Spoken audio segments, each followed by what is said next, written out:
രാഹുലിനെതിരെ കടുത്ത നടപടി ആവശ്യപ്പെട്ട് കോൺഗ്രസിലെ വനിതാ നേതാക്കളും പരസ്യമായി രംഗത്തെത്തി. ഇത് സംബന്ധിച്ച് കോൺഗ്രസ് പാർട്ടിക്ക് വ്യക്തതയുണ്ട്. വളരെ അപകടകരമായ രീതിയിൽ സമൂഹത്തിന് വളരെ പ്രയാസകരമായിട്ടുള്ള പ്രവർത്തനങ്ങളുമായി മുന്നോട്ട് പോകുന്ന രാഹുൽ മാങ്കൂട്ടത്തിനെ പാർട്ടിയിൽ നിന്ന് പുറത്താക്കണമെന്നുള്ള അഭിപ്രായം ഞാനിവിടെ ആവർത്തിക്കുകയാണ്.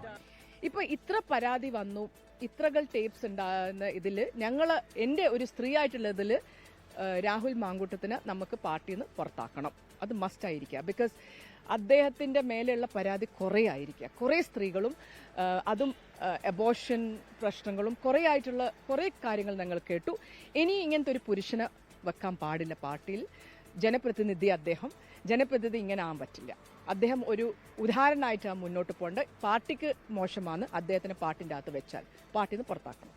ഒരു സ്ത്രീയെങ്കിൽ രാഹുൽ മാങ്കൂട്ടത്തിന്റെ സ്ഥാനത്ത് അവൾക്ക് വേറെ പേരുണ്ടാവുമെന്ന് അത് നിങ്ങൾ മനസ്സിലാക്കണം. ഒരു സ്ത്രീയെങ്കിൽ അവളെ വേറെ പേരിലാന്ന് ജനങ്ങളും പുരുഷന്മാരും കേരളയിൽ വിളിക്കാൻ പോകുന്നത്. ഇത് രാഹുൽ മാങ്കൂട്ടനായോണ്ട്, ഒരു പുരുഷനായോണ്ട് ഇത്ര നാൾ നമ്മൾ സഹിച്ചിരുന്നു. അതാ എനിക്ക് പറയാനുള്ളൂ.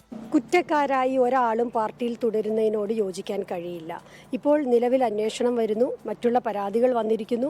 ഇതൊരു കൂട്ടായി എടുക്കേണ്ട ഒരു തീരുമാനമാണ്. കോൺഗ്രസ് നേതൃത്വം എത്രയും പെട്ടെന്ന് അതിൻ്റെ അകത്ത് ഒരു തീരുമാനമുണ്ടാകും. തീർച്ചയായിട്ടും പീഡിപ്പിക്കപ്പെടുന്നവരോട് കൂടി അത്തരത്തിൽ പരാതി കൊടുക്കുന്നവരോടൊപ്പമായിരിക്കും കോൺഗ്രസ് പാർട്ടി എല്ലാ കാലത്തും നിന്നിട്ടുള്ളതും. ലോകത്തെവിടെയായാലും ഏത് സമയത്തും 24 വാർത്തകളും ഓഗ്മെന്റഡ് റിയാലിറ്റി പാക്കേജുകളും എക്സ്പ്ലെയിനറുകളും വിശദമായി കാണാൻ ഞങ്ങളുടെ യൂട്യൂബ് ചാനൽ നിങ്ങൾക്ക് സബ്സ്ക്രൈബ് ചെയ്യാം.